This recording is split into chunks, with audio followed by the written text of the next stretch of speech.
Hello everybody, Toasted Baby here, and I'm coming at you today with a video to show off the battle arena that we have on our server. Just gonna get off the minecart. This is the entrance to it that we have in the nether, leading from our hub. A couple things to start off with. The battle arena was built in survival mode on my server with no mods whatsoever. It was completely 100% vanilla legit. All the redstone was done by me, along with the majority of the design and building, with help from Karim, Paco, Moncherie, and a bunch of other people, especially pretty much everybody on the server who donated all the lapis blocks to help design it. But anyway, let's go ahead and go check out the arena, because I know a lot of you guys wanted to see it. So, when you come through the nether, this is the main entrance hall that you walk into. It's based off a design that I had for an old train station that I had on my old creative server. It has little waterfalls coming down. I wanted something grand when you walked in, so it's like, hey, this place is cool. And so I think it looks pretty good. If you look here, off to the left is the blue player entrance, and off to the right is the red player entrance. We're going to get to those a little bit later. And then you have this double spiral staircase going up to the bleacher area. And then this is where the people come and watch. That's the control room, and then the red player arena entrance and the blue player arena entrance. I'm going to drop some of my items off, and then we're going to go into creative mode so we can go ahead and take a look around this place and see what makes it tick. Alright guys, got rid of my stuff, and let's go ahead and check out the control panel first of all. This is where this is a gentleman's battle arena, I guess you could say. It's 2 players, and each one take turns fighting until one dies, and they go back to their respective start positions, then take turns fighting again up until 5 kills. There's the death counters with the lights right there. This is the main control panel that controls pretty much everything in the entire arena. It does require a referee to be present for the battles just to operate all this. This is the door switch for the blue door. If we go ahead and push that, then as you can see, it'll activate, then the door goes up, and then stays up. Then if you push it again, the door will go back down, and the door is locked. This is a door lock, which will prevent that switch from working and the switch in there from working. So it completely shuts down the door until you unlock it once again. If we do that, then the door is unlocked again. This switch is for the mob doors. It opens up 2 mob doors there and there, which we have a natural occurring skeleton spawner about 100 blocks that way, and then a naturally occurring zombie spawner about 60 blocks that way. You just go AFK there for about an hour or so, get a good amount of mobs equipped with that are auto-equipped with swords and helmets that come through there. Just open up the mob doors, and they pour out onto the battlefield. We also have barriers built into the floor of the arena. We have single barriers that pop up right here. It's going to get a little bit laggy. So we have single barriers just to provide a little bit more of an obstacle. We also have double barriers that pop up too. Whoop. There we go. So it can turn in pretty much a paintball field. It makes especially bow fights very, very difficult. Just go ahead and just push those both down. There we go. It's going to get a bit laggy. All right, there we go. Then this is the master door opening control. It opens both the doors. This is to open both of them at once. As you can see, they went up. It's a little bit of lag, and then 7 seconds later, both the doors go back down again, just like that. That's for all the players to go in and go out. We have the death counter reset, which I'll show you in a little bit. Those are the death counters. As you can see, it's 1, 2, 3, 4, 5. Counts how many times people die. And then same thing over on this side. We have the door control for the red door and the door lock for that as well. I'm going to head over into the red player, because they're both identical. I'm going to head over into the red player ready up area and show you guys what exactly is going on in there. Alright guys, this is the long entrance hallway into the red player area. Once again, this is an exact mirror copy of the blue player area. The only difference is that one is over there, and it has blue instead of red wool. A couple of the things to notice. This is a chest that's supposed to have arrows in it, but we did have quite a large battle here, so that's extra armor. Over here is the armor up station. So if I can just go ahead and take my armor off, and we step into here, then it automatically equips you with red armor, and then it gives you a bow and then a stone sword, and you just grab a stack of arrows from the chest like so, and you are ready to go for battle. Over here, this is the set spawn station. This is for the death counter. This is really the only time that you ever need to have a referee is when you first set spawn. Because when you set spawn in the bed, it's not nighttime right now, but when you set spawn in the bed and you wake up, you spawn on this block. And then once you cross this pressure plate, as I will show you, a double piston extender comes out and locks itself in place, so you can't step on this pressure plate again. This pressure plate is used to count how many times people die. And then if we go out here, this is to open up the door. If we go out here, you can see that it shows 1 death because it counts as you spawning 1 time in that bed. So I have 1 death now. Then if we go up here and hit the death counter reset, where is it? They'll all light up and then back to 0. So that's really the only time that you need to have a referee present in the game is to hit the death counter reset when you first set your spawn in the beds. Other than that, it will completely take care of itself with both players playing. So that's how it resets the spawn. When both players are ready, they will both hit this ready up switch, and that will signal that the player is ready. As you can see, I already hit the switch over on the blue side, so there is a redstone lamp lit above the blue door signaling that that player is ready.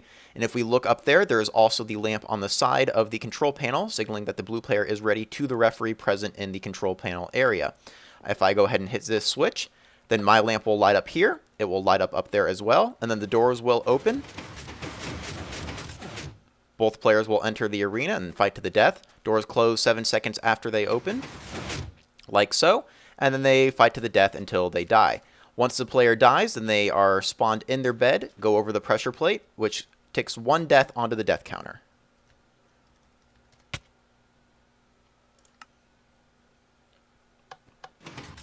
Just like so. So the double piston extender is out. And if we go ahead and go out once again,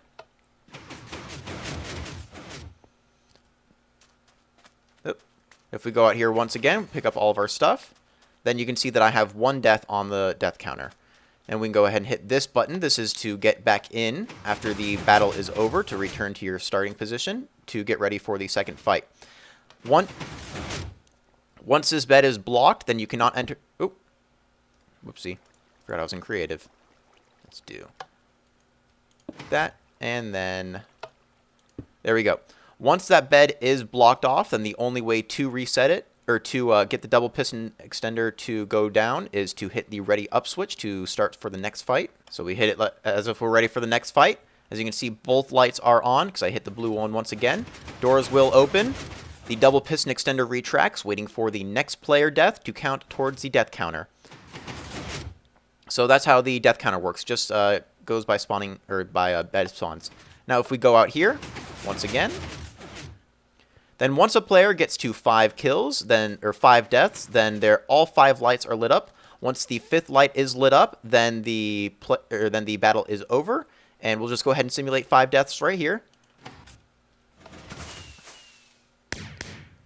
As you can see, since red player died 5 times, then the floor opens up down here and launches out blue fireworks to signal that the blue player has won the battle. And then you just go down, or the referee will hit the death counter reset, and everybody will be nice and happy. So that's pretty much the overview of the function of the arena. Let's go ahead and take a look at the internals to see how it works. Alright guys, this is directly behind the control panel. This is just a series of tileable T flip-flops that I made that also have a status indicator, which is right here, so it's either on or off. This is the tileable T flip-flop that I designed, and it's just a bunch of them all behind each other with different outputs going down. So these are going down to the barriers. These are going down over to the door locks over there. And in order for the doors to work, they go down here, which splits off the signal, or it has a signal go down here. And then this goes to an AND gate over here, which then locks or unlocks the door depending on what state it is in. Same thing over on the other side. It's just the signal comes down here, goes to an AND gate. As you can see, it's two-parted AND gate right here. So it's one torch there, and then torch there, and then it goes to the output depending on what state the doors are in. In the middle, this is the master door control, which is basically there's a clock on the other side of here, which goes through here and then just signals the on and off state of the light up there.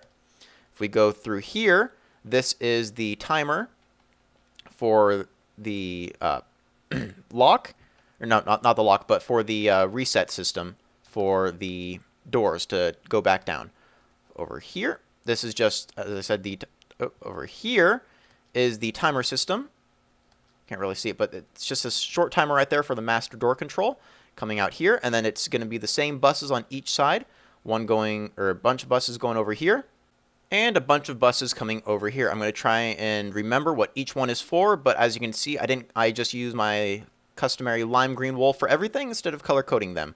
Down here, this is for the door lock, so if that is active, then it goes over here and activates this piston, so the player cannot ready up and therefore signal going down here that they are ready to begin. So it locks out the player from signaling that they're ready up if the door is locked. Same thing over here. This is just the door lock going over here and doing it so you can't, or yeah, the door lock going down there so you can't put the thing going through. Up here, this is to go to the death counter to follow this all the way down here. Then this goes to here, which pushes this piston up, which means that this T flip-flop cannot be activated. That is for the death counter reset, just so it doesn't fire off the fireworks every single time. Then more buses over here, blah, blah, blah. It's mainly just door going back and forth to check the state of the door between there and the control panel. So that's all that is over here. And then we have, let's go ahead and head over to the door. This is a 3 tall portcullis door design that I made. It has the sand under here, redstone going over here, and then, there we go. And then it's just a series of pistons and stuff going around and repeaters and doing door stuff. Let's see if we can't get a little better. There we go. All right, so yeah, there's the bottom of the door. And then the top of the door, it's just a very simple push-down system to get the door to close again. This is this right here is to get for the door opening switch. That goes down to here, and that just goes through this system, which turns the door on and off. Same thing on the other side. This is the door timer to shut the door 7 seconds after it opens, just loops around, and then goes back through, and then goes up to the... It goes up there, and then just toggles the T flip-flop and goes back up. Over here is the player ready up system. It is just a not a T flip-flop, an RS NOR latch, vertical RS NOR latch. Now once the player hits a button, they're locked in for good and cannot reset. It just sends a signal up here, and then this goes all the way back to the control, or that goes to the light. And then this one, or where'd it go? This one down here, yep. This signal down here goes all the way over to the control panel to signal that the player is ready over there. This is the double piston extender used to block off the bed spawning area once the player has spawned and counted their death. The double piston extender just goes up in place, and then there is an RS NOR latch right here that locks it in its off position until it receives an input from the door, or from the player ready up system to toggle it to its off state and retract the pistons in anticipation for the next player death. It's all connected to the redstone over there, and then just leads back up to the control panel over there. Now down here, this is all of the pistons and sand and stuff for the single and double piston extenders built into the floor. Single piston extenders are of course just one piston.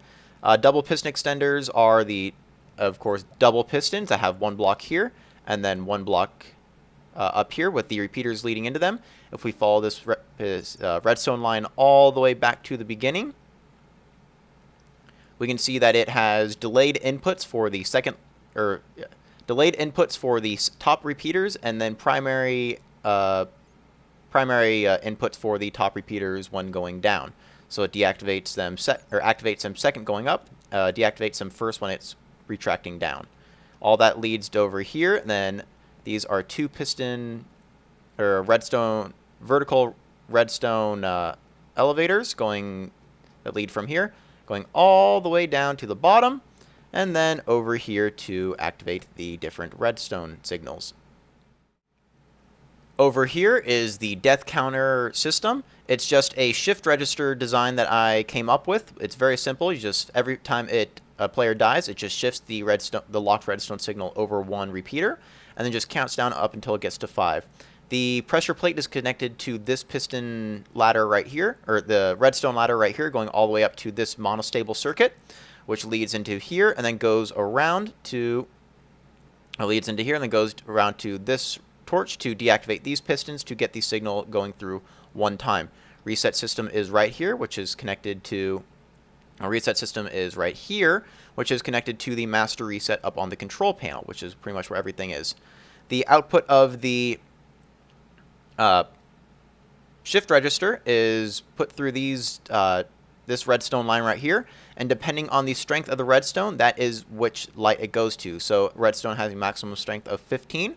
This block right here to this block is 15 redstone places, so only that torch will activate this one. The torch right behind it, so that torch will activate this redstone, which will activate that repeater, but will not reach that one. So each point on the shift register corresponds to one light there. Once the last one has been reached, then this torch, or there's a torch down here, goes up here, leads to this monostable circuit, which sends a pulse to these three outputs. There is an output on the bottom here, or this is the first one, second one, and then a little bit of delay on this one, which leads to these three dispensers. All of them have the different firework rockets in them. All of them have the firework rockets. So is a red, as you can tell. Red hasn't won very often, but then all these firework rockets fire. This is a vertical piston or flush piston. Let's see if I can. Oh, didn't want to do that. There we go. It's a vertical flush piston which extends and is flush with the floor, which is right up here. When the firework rockets fire, this piston goes down. These pull it out so the fireworks can go up, and then it goes back and replaces the floor up there. So you can't actually see it until the firework rockets fire. So it's all flush with the floor up until that point. And that's pretty much it for the arena. Up here, just a quick little redstone overview. This is the firework rocket winner shooter offer thingy, where it shoots off the winner's rockets. Down here, and then the shift register system for the player deaths, for the death counter, is right over here on each side. If we go down, then we have the single and double piston extenders built into the floor. It's an obsidian floor, so you can have creepers in the arena and they will not destroy anything. Over here, we have the door system to open and close the portcullis doors. The door open switches, which are exterior switches right behind there, interior switches right here. The player ready up system, which is on the other side right over here to lock in the player ready status. And then the indicator light up there, going over here to the control panel, which controls almost every single aspect of the entire arena through these different T flip-flops going to different areas of the battle arena itself. Go back out here. There we go. So that has been the battle arena on the server. It took a little while to make, but oh, looks like a creeper exploded here. Well, I need to fix that. Okay, well, anyway, that has been the arena on our server. Lots of redstone. Hope you guys enjoyed. Yeah, thanks for watching, and I'll see you next time.